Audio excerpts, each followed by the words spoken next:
Well, good morning, everyone. We are waiting on Ed Kracz from EaglesMaven.com. That's how I build the preview as a Falcons-Eagles preview. But I can run solo if I need to until Ed can get his camera worked out, or I can just have a conversation with you, the viewers. So I know Jason O'Neill's in on YouTube, and I know some people will be coming in on Facebook momentarily as that feed starts to fill up. Wanted to say thank you very much for being here as we take a look at Week 1. Finally, it's here. For Falcons fans especially, the season opener has been especially meaningful because we didn't see anything in the preseason. Arthur Smith continually said over and over, I'm not interested in preseason results. I am interested in seeing and developing the younger players and evaluating the roster battles a little bit farther down the depth chart. So the guys for this battling for second team and third team and trying to make the 53-man roster, those are the players that we saw. So the Falcons 0-3 in the preseason. No Matt Ryan, no Calvin Ridley, one series of Kyle Pitts, no Russell Gage, no Jake Matthews. I can go on and on and on. I won't bore you with the list. The point was about the only one player that we did see on defense was Fabian Moreau and Isaiah Oliver battling for the other cornerback spot opposite of A.J. Terrell. So for me, it's going to be very interesting to see how they come out against Philadelphia. I know they put a lot of stock on the joint practices that they had with the Miami Dolphins. That was where we saw some highlights coming out, and we saw a lot of the ones versus ones against Miami. Those weren't on TV. Those weren't necessarily roster battles, but that was where we got to see a good look of Calvin Ridley playing, of Kyle Pitts, the real weapons that were going. Now, the one player I saw when I went to practice a few times that really caught my eye, that I'm incredibly interested to see of new players, Cordero Patterson. He's brought in to be kickoff return man extraordinaire. The farther you dig into the 2020 special teams, other than Younghoe Koo for the Atlanta Falcons, the worse it gets. They're bottom in net punting, bottom in kickoff return average, all this stuff. So what do? They go out and get Cordero Patterson, for two-time first-team All-Pro kickoff returner. They draft the best return man in Avery Williams out of Boise State, sign a new punter. So the special teams, if nothing else, should get a big leap. And those are hidden yards in a game for a team that lost a lot of close games last year. So for me, the 4-12 wasn't quite reflective of where this team should have been last year, especially with the blown leads and all that stuff that we don't necessarily need to get into right now as we look forward to a new season. But I don't know how. I've seen some predictions where, this team's, 5-11 or 5-12, 4-13. I'm like, I don't see how this team gets worse. But Ed, I see Ed in the green room. He got his camera difficulties fixed up. So Ed is going to join me to talk a little bit about the game coming up, the Eagles and the Atlanta Falcons, two teams that really need this win that struggled last year.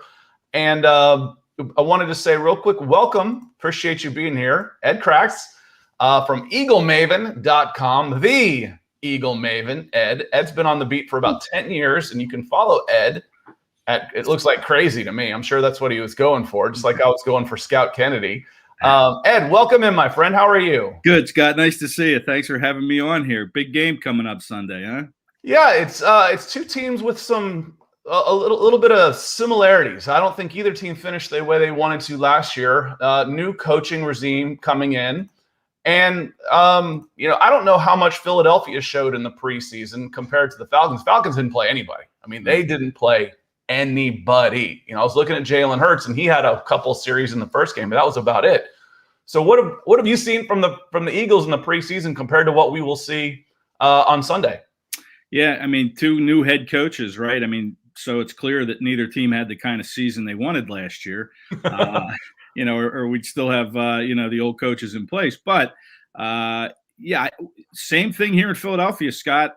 The Eagles didn't show anything in the preseason. You mentioned Jalen Hurts. He played 10 snaps. That was it. And that was in the preseason opener back on August 12th. So it's going to be a full month before Hurts actually sees any game reps. And you could say the same thing about their entire defensive line. Barely played. Offensive line hardly played. But listen, this is a veteran group on both sides of the ball up front. With Jason Kelsey, their center, he's going to make his 106th straight start at that position. Hasn't missed a start since 2014, which is pretty remarkable for a center in this league. But he's a 34-year-old guy. You have Lane Johnson, who's 30 years old at right tackle. You have Brandon Brooks, who's in his 30s at right guard. These are Pro Bowl players. So the Eagles felt like, hey, we didn't need to play these guys a whole lot. They've played a whole lot together already. Same on the defensive side of the ball with Fletcher Cox. He's in his 30s. Brandon Graham in his 30s at defensive end. These are guys that have won a Super Bowl for this organization. So Nick Sirianni, the new head coach, figured it's our advantage not to show anything. Why show anything until we head to Atlanta on Sunday? Well, and it's a 17-game season this year, and health, and with a shorter preseason, I think they prioritize health more than anything. Now, you mentioned a new coach. How do you feel that Coach Nick is doing up there in Philly so far? Is he, it's early days. The honeymoon period is still on in the preseason. So, how have the early returns been?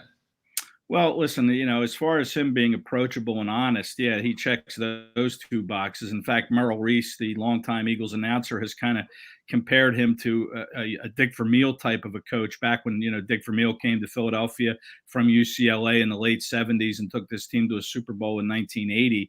That was a little before my time, Scott. But we're old enough to remember that.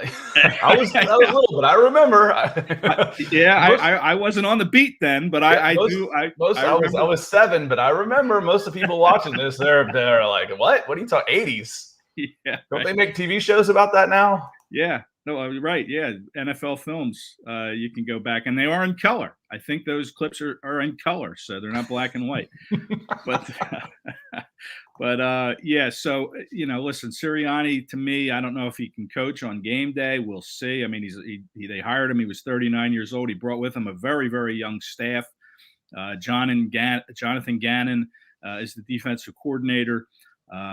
He's 38, 37. In fact, him and Arthur Smith, the Falcons coach, have a history together. And, I talked to both those guys about that this week, especially Arthur Smith. He was funny. We had him on a call yesterday, and I asked him about his history with John Gannon. And he said, look, we were together in Tennessee 8 years ago. It almost felt like living in a dorm together. Like, it was like college life. And when you look at their ages, they were in their late 20s back then. So, yeah, it was a pretty good analogy. But, it's a young staff that Nick Sirianni has with him here. His linebacker coach, for heaven's sakes, is 27 years old, probably the youngest assistant in the league. And then, it just goes on from there. Their quarterback coach, Brian Johnson, 30 years old. I mean, it's just a very young staff. So whether they can coach on game days, they sound younger than all the veterans you just reeled off on the offensive line and defensive line. Yeah, I know. They're all about the same age, but we're going to see if he can coach on game day. And the same with Arthur Smith, right? I mean, what do you know about him? Great. He runs a great offense. He ran a great offense in Tennessee. But what do you expect to see from the early returns on Arthur Smith are really good. It's been camp happy down at Flowery Branch. He's not coming in and throwing his weight around. The couple things that you hear mostly from the players is intensity. The practices have really good intensity, honest, open, approachable, that type of stuff. But he's in charge. He's in charge. So, the veterans have been really happy with him. For whatever it's worth, the man wins the press conferences. He's really good in front of the media. Says all the right things. So I've been really pleased with what I've seen from Arthur Smith, and for that matter, Terry Fontenot as well to this point. Now, I came up with a phrase a long time ago that, coaches lie so much they don't call it lying, they call it coach speak. And, Terry Fontenot and general managers, they kind of fit in that group too. And, he kind of bristles when the word rebuild hits, but the Falcons are in a rebuild. I'm sorry. The people that were talking about Kyle Pitts being a win now draft pick were national pundits that don't have any idea what they were talking about when it came to the Atlanta Falcons. This is a rebuild. It might not be as drastic as some people think, but this is a rebuild. And the Falcons didn't show anything either. I think I saw 2 players that will start in the preseason. Maybe Kyle Pitts got a series, and then Fabian Moreau was battling with Isaiah Oliver at corner, and that was it. That was it. So they put a lot of weight on the on the dual practices they had with the Miami Dolphins. So it'll be a first time to get to see a lot of these new players. Now you mentioned, Arthur Smith said one of the reasons that they went the way they did was because Matt Ryan's in his 14th season. He's a veteran and doesn't need to go. But Jalen Hurts has 4 starts under his belt. Yeah. Do you think he could have used a little more game action this way, or was it much more important to keep him safe, keep him healthy? Well, listen, I'm old school with that, Scott. I think he should have gotten more time, to be honest. I mean, his body of work isn't that lengthy. You mentioned the 4 starts, and he did pretty well in those starts. He won his first game, but then he lost his next 3. But listen, the wheels were off the Eagles season when Jalen Hurts stepped in for Carson Wentz last year. He still accounted for 9 touchdowns, threw for over 1,000 yards, rushed for almost 400 yards in those 4 starts, which if you extrapolate those numbers out to 17 games, they're going to look pretty good. But consistency could be an issue. He throws a nice deep ball, but we'll see how he can do in the short intermediate range. I think the Eagles are going to do a lot of screening to their wide receivers and running backs. They're going to run a lot of RPO offense, that run pass option that gives Jalen Hurts the ability to either hand the ball off to a running back like Miles Sanders, or I love this rookie Kenny Gainwell. They have a 5th round pick from Memphis. I think he's going to play a role in that backfield. They have Boston Scott. So he's either going to hand the ball to one of those guys, or he's going to scoot around the edge with that run out pass option, or he's going to pull up as he looks like he's going to run and then throw a pass. We've seen some of that in practice. But I think he could have benefited, Scott, from more time. I think, what have you seen from Jalen Hurts to think that he's ready to take that next step? Second-year guy, but, 4 starts under his belt. We know what we're going to get for the most part from Matt Ryan. If you protect him, he's gonna be really, really good. He's controversial down here. Anytime you got a quarterback that has 3 losing seasons and he's in his 14th year, 3 in a row, people are going to pile on him. But Matt Ryan, there's a lot of things to fix before the quarterback becomes the problem of the Atlanta Falcons. Yeah, well, I think Arthur Smith's a good one to fix it. I really do. I think a fresh set of eyes and a voice like Arthur Smith will help Matt Ryan in the long run and in the short term here. So I like that he has that new voice in the locker room. But yeah, Hurts, I think, is ready. Everybody talks about his leadership and the players. He was voted a team captain by the players, which speaks a lot for a second-year quarterback making just his 5th start on Sunday. So his teammates believe in him. And I think that's a big part of taking that next step, getting your teammates to buy in. I worry a little bit for the Falcons containing his running ability. Yeah. Because they're not good in the secondary. They've got two new journeyman free agent safeties in Duron Harmon and Eric Harris. They've got they brought in Fabian Moreau as a cornerback free agent from Washington. AJ Terrell's really good, second-year guy on the other side. But there's 3 back there. So you're going to have to put either some guys in coverage or you're going to have to blitz your eyes out, which is going to open up running lanes for, if you don't get Hurts, then there's a lot of room behind those guys where we can really hurt you running. Yeah. And, the Eagles, I expect to run the ball quite a bit. Of course, I thought we'd see more running than we saw in that Thursday night opener with the Cowboys and the Bucks. Neither team really ran the ball, which was a surprise. They both came out firing. And I think with Nick Sirianni's background with the Indianapolis Colts and Frank Reich, I think he likes to run the ball. So they're going to try to do that because, first of all, they have a very young wide receiver core. Devontae Smith, their number 1 draft pick. He's 22 years old. Jalen Reagor, their number 1 pick last year, is 22 years old. And then they have Quez Watkins. So it's a young group. But Jalen Hurts does have on his side, he has the 2 tight ends, Dallas Goedert and Zach Ertz. So I think they'll try to get some matchups favorable to getting the tight ends involved. One of the next things I wanted to ask you about was rookies to watch, and I wanted to talk a couple rookies with the Falcons too. So you mentioned Devontae Smith. Did you get to see much of him in the preseason? I know camp is one thing, preseason's another, but here come the game times. What can we expect from Devontae Smith? Heisman Trophy winner, right? Am I? Time goes by so fast; they all start blending together. So national championships, Alabama Heisman Trophy winners, they just start blending together on me. Yeah, that football factory just keeps on cranking them out down there in Tuscaloosa. But didn't see Smith a whole lot. And here, Scott, one of the big things about Smith coming out was his weight. 166 pounds, and his 4th NFL practice, he got hurt. He hurt his knee. He got kind of bent in an awkward position, and he missed 2 weeks of camp. Mm. That was a concern coming into the league. To me, it's still a concern. I was kind of talked into not worrying about it after they drafted him, but then when he gets hurt 4 days in, you're like, well, there you go, 166 pounds. How long is he going to be able to, stay upright? Can he play all 17? That's a big question mark. Other than that, his skill set is phenomenal. He's very good at working off the line of scrimmage. He can beat press coverage, I think, without too much trouble. He's very experienced in his route running. I don't know how he got that way, but he looks very good. And then, they have their second-round pick also from Alabama, Landon Dickerson. He probably won't play on Sunday, but he's a big guy. He's coming off of a knee injury he had late in his career at Alabama. But, the guy's a mauler. He's huge, 6'6", 350 pounds. That's a first-round pick that you got in the second because it was going to take a little more time for him to come back. He is that was an outstanding pick from the Philadelphia Eagles. He's going to be a good one for a very long time. From the Falcons' point of view, they have 10 rookies on the 53-man right now. So they kept all 9 of their draft picks and they kept an undrafted free agent. The big one that you hear the most about is Kyle Pitts, the tight end, number 4 overall. Now, knowing that they were in a rebuild, I wasn't that high on the pick. I was ready to go, okay, you got a 4-12 team and a 36-year-old quarterback. Go get Justin Fields, kid from Kennesaw, Georgia, just up I-75, 575 to Kennesaw, up from Atlanta.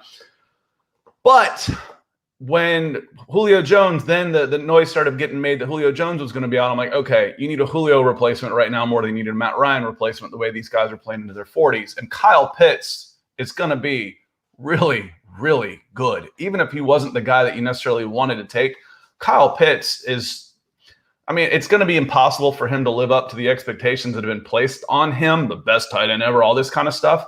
But he's gonna be a weapon. Can he replace Julio Jones? The Julio Jones from last year, absolutely. He only had about 700-800 yards. I'll be shocked if Kyle Pitts doesn't get that many. So, but the important one isn't necessarily Kyle Pitts. It's Jalen Mayfield, who is a rookie from Michigan, who has brought in offensive tackle depth, but he's going to be starting at left guard, which was a problem all training camp regardless, because the guy they brought in, Josh Andrews, to start wasn't that good anyway. Yeah. So Jalen Mayfield may be able to come in. So he's got to be able to handle Fletcher Cox and that defensive line. And if he can at least get in their way a little bit, I think Atlanta can have some success. For other than Smith, who else should we watch for new players for the Philadelphia Eagles? Yeah, let me just talk a little bit about Pitts. I don't know, he grew up in the Philadelphia area. Okay, he went to a suburban high school, and the head coach there never threw him the ball. He was a tight end. I think he had 1 catch in 3 years in high school. He was a good defensive end. I would say, the joke I use, because I was director of scouting for Scout for a long time. I covered high school recruiting. Tight ends never came from the South, ever. It was why? It's like, because if you're big and fast, you play defense in the South. It's out there in the pass-happy, Big 12 and West Coast where those guys were playing tight end. So, he would have been a tight end down here, or a defensive end down here too in the past. Yeah. It was when he committed to Florida. Everybody, the guy that covers high schools that I know well in the area, he's like, what a shock. Like they never. I hardly know this kid because he was okay on defense. He wasn't some world beater on defense. He was good, but was he SEC great? It didn't seem that way. And then I guess he played basketball too. Yeah, he's just an athlete, man. Yeah, you can scout a tight end on the basketball court. Yeah, put him in the low post, but. Mm-hmm.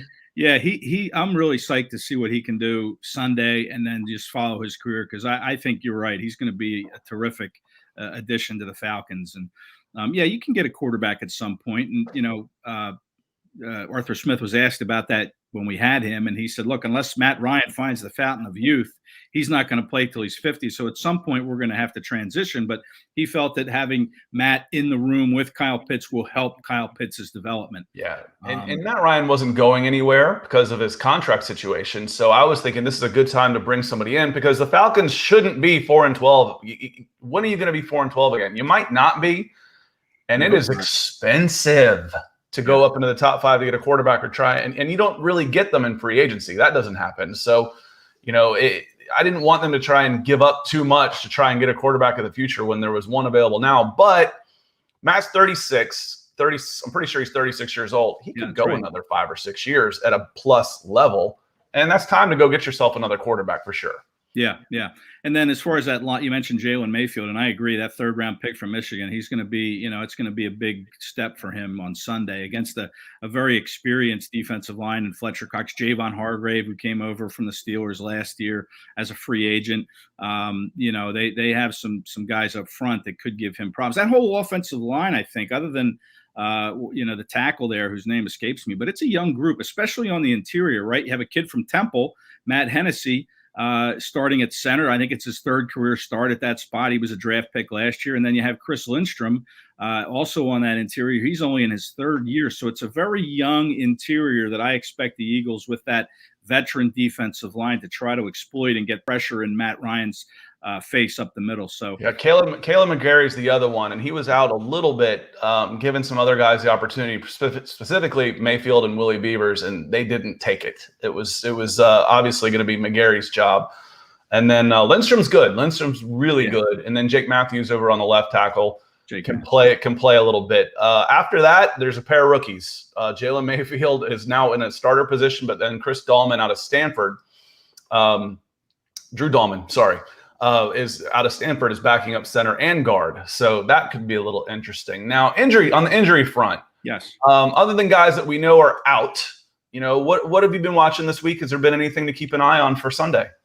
Yeah, I think one area of concern for the Eagles is on the offensive line. Brandon Brooks has been limited all week with a knee injury. This kind of came out of the blue, really. He popped up. The first injury report of the season was Wednesday, and he appeared on it with a knee injury. Now, I've talked to some people in the organization that just say it's just a precaution. We're just kind of monitoring him, taking it easy with him. But, this is a guy that has had an Achilles tear 2 out of the last 3 years. And in the middle year where he didn't have the Achilles tear that needed rehab, he had a shoulder surgery. So, Brandon Brooks is a big guy, 6'5", 330, who has been prone to injury. And now here we are with a knee situation. He, of course, plays right guard next to Lane Johnson. He's a former Pro Bowl player, Brandon Brooks. So if he can't play, that's a big absence for the Eagles, no doubt. I mean, they have some depth on that offensive line that they might be able to kind of work their way through in the short term. But that's a big absence if they don't have him. But this not playing any starters in the preseason that we talked about earlier, and plus the short practices that Nick Sirianni has had. He had very short practices during training camp, 70 minutes, 80 minutes, never a 2-hour practice.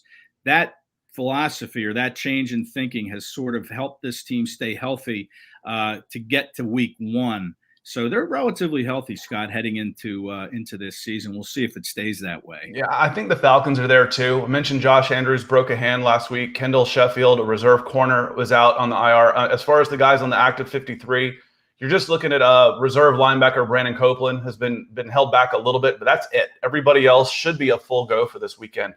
Jason O'Neill, appreciate you being here, Jason. He had a question, says, Scott, you mentioned something about rebuilding. With that understanding, what's Matty Ice's future with the team beyond this season? I've been a fan of Matt since coming out of Boston College.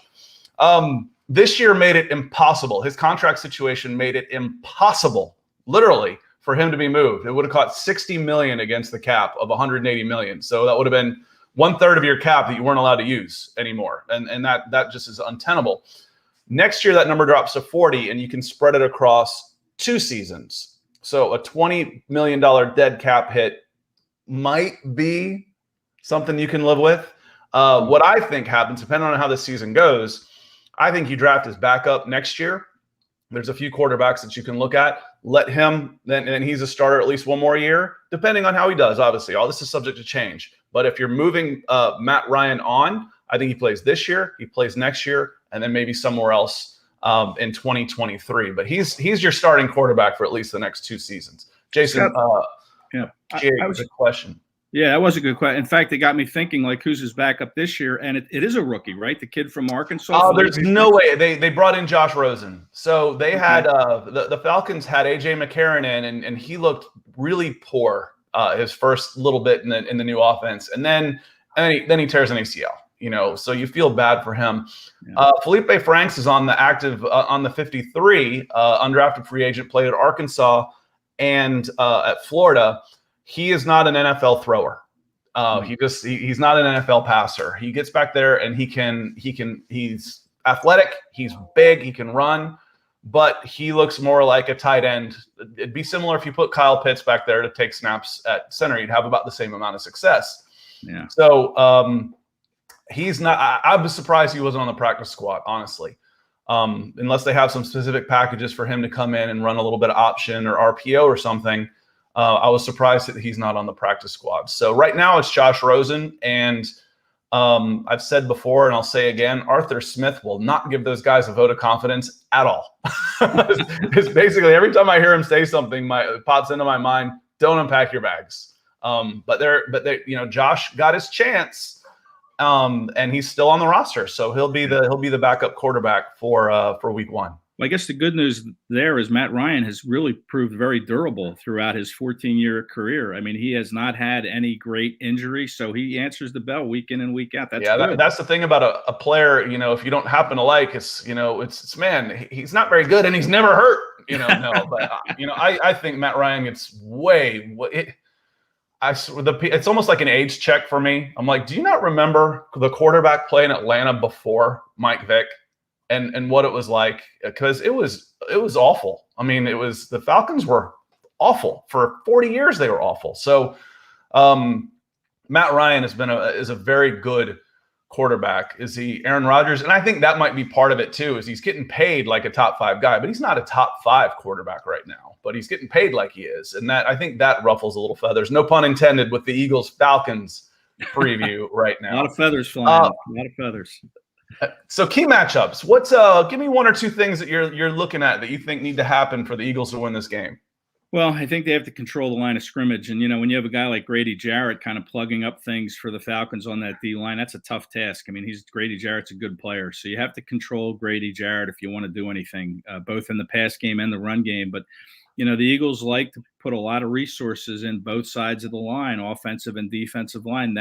Those 2 units consume a lot of their salary cap.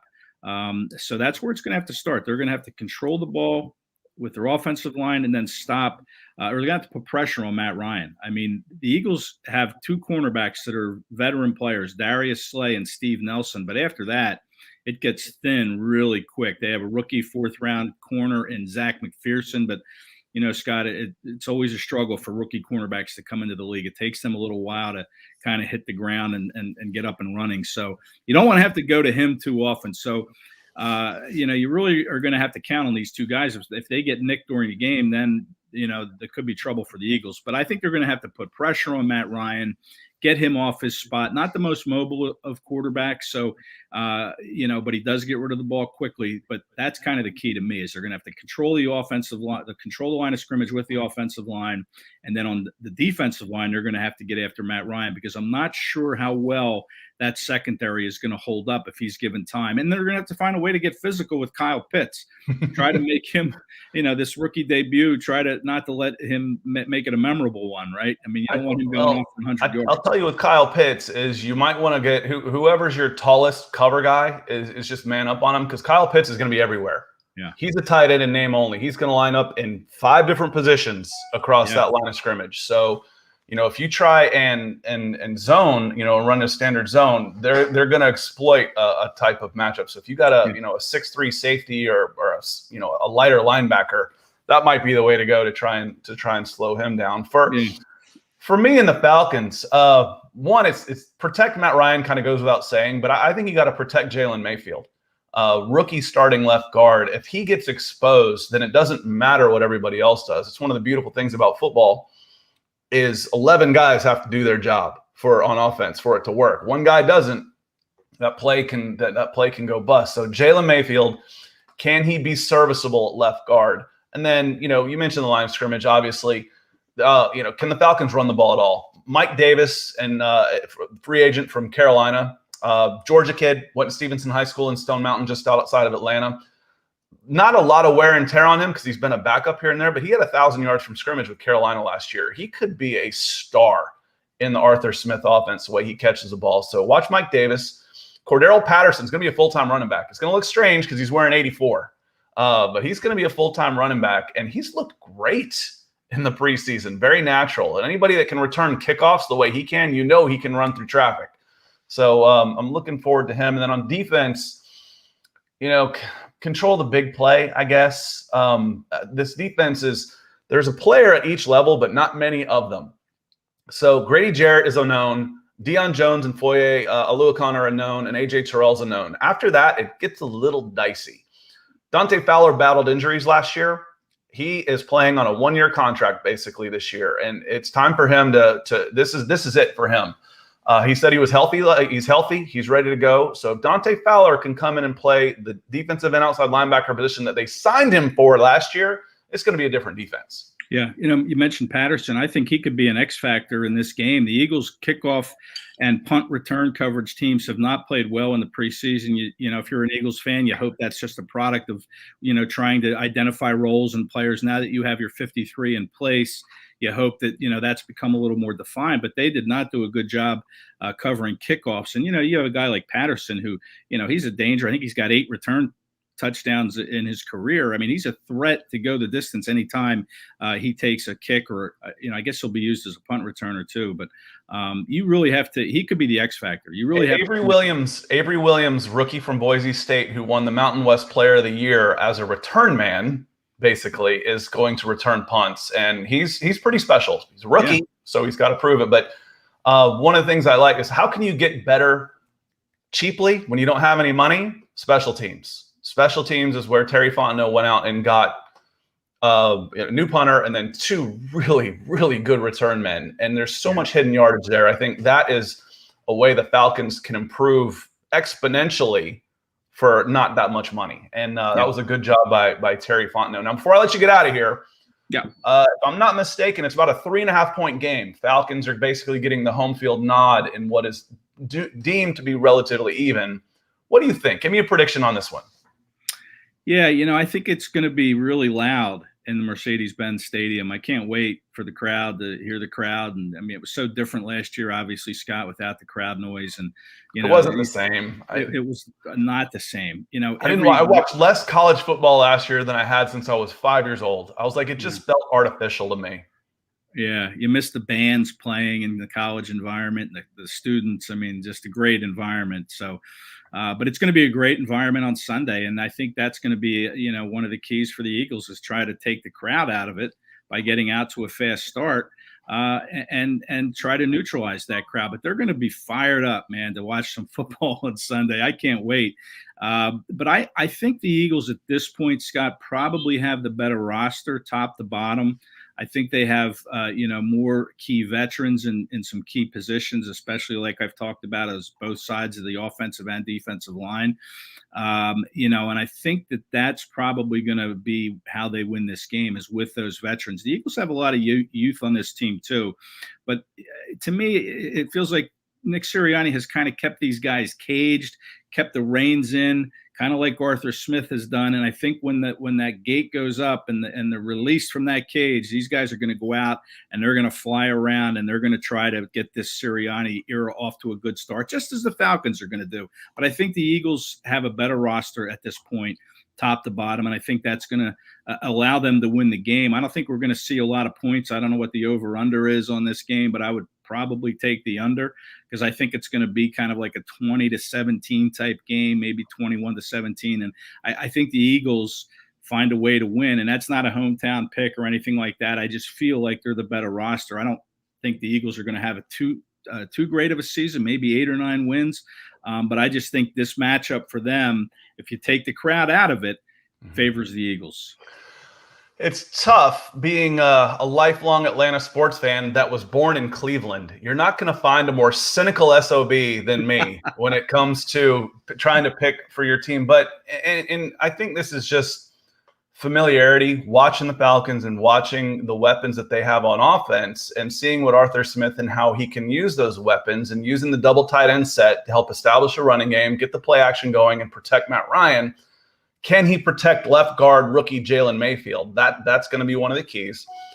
But I like the weapons they have on offense, and something tells me that there's going to be some points scored here because new defensive coordinator Dean Pease is going to gamble. So if you're talking about a gambling defense that has to gamble to be successful, they're going to give up some big plays. Calvin Ridley, Kyle Pitts, Russell Gage, Hayden Hurst, Mike Davis, Matt Ryan. I just reeled off 6 really good players on offense. Not mentioning special teams and Cordero Patterson and Avery Williams on. So I like the Falcons in this one. I like them at home. I would flip it if this was in Philly for that same reason. I think this is going to be a tight game, but I think the Falcons get it done in Arthur Smith's home debut, kicking off the Arthur Smith era. But this is a game that both teams need. It almost feels like if the loser of this game is already we're looking at draft next year with 16 games to go. But it's with a young staff, with a new staff, these teams should get better as the season goes on. That's the goal, really. You want to be playing better in November and December than you are in September and October. But how about a score? You mentioned a lot of points. I mean, I think it might be low scoring, but what are you thinking there? Like 30-27? Jason says 27-24. Okay. And that sounds right. Young-Ho Koo is a fantastic kicker. You get it in any side, especially in Mercedes-Benz. You get it inside Eagles territory, it's scoring position. Yeah. Okay. He's in scoring position. Anything from about 60 in, and Young-Ho Koo can knock it in, especially after he got his new cleats after they were stolen out of his car earlier this summer. So, 31-27, somewhere in there maybe. But it's so hard to play offense. These guys haven't, we just mentioned it only takes one player to not do his job to blow up an offensive play. And these guys haven't played together yet. Right. Against in a full speed against somebody else, except in a controlled environment against the Miami Dolphins down in South Florida. So you think that it's going to take a little time, and then you watch, the Cowboys and Bucks come over and throw the ball over the place again. So I think there's going to be some points scored, just because I think Falcons are still good on offense, and then I think the defense is going to gamble. The defense is going to gamble. There might be some. Dean Pease is not going to be a bend but don't break kind of guy. He's going to be a break and break kind of guy. We're going to go after you, and by God, we're going to live and die by the sword. So, Ed. Yeah, I was just thank you for being here. Yeah, I was just going to say one more thing, Scott. Okay. Something to keep in mind if you're of the wagering state of mind. The Eagles were one of two teams that did not score 30 points on offense last year in a single game. So, take that in consideration when you're thinking about the over-under play. They and the Jets were the only two teams that didn't hit their Jets. I guess that talking about games I want to watch, it's like I want to watch Carolina and New York just for the train wreck factor. Sam Darnold against his former team, huh? Yeah, I was not a fan of Sam Darnold when they drafted him, and I think the second round that Carolina gave up was about right. And now that they're still paying him 8 figures worth of money, just I don't necessarily get it, but I'm not paid to make those decisions. I get paid to talk about them. Yeah. But Ed, I appreciate you being here. Let me make sure we can find you. It's Ed Kracz at you can find him at Crazy CRA on Twitter, and then all of his stuff at eaglemaven.com.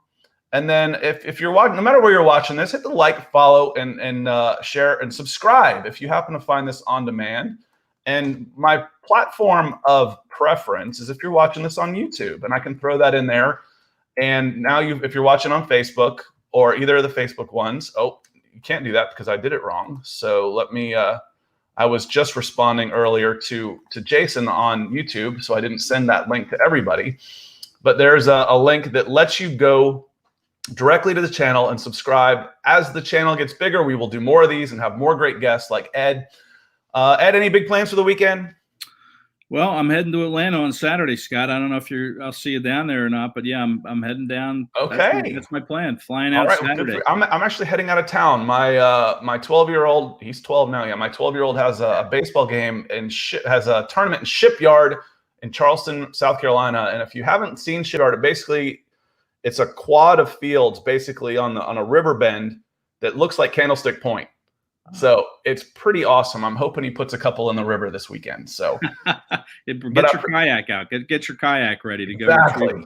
I said splash down to someone. They're like, "What? Plop down? What are you talking about?" I'm like, "Oh God, we're getting to the age where people don't remember Barry Bonds hitting in McCovey Cove anymore." So appreciate everybody being here. We will be coming back on Monday. We're going to start a new show Monday mornings, and we'll be going at least 3 days a week. But Monday morning at 10 o'clock Eastern, we'll be reviewing this game, and we will be talking about some of the other big games with my Broncos for Breakfast co-host, Nick. So looking forward to doing that. Until then, have a good weekend, and we'll see you soon. Thank you.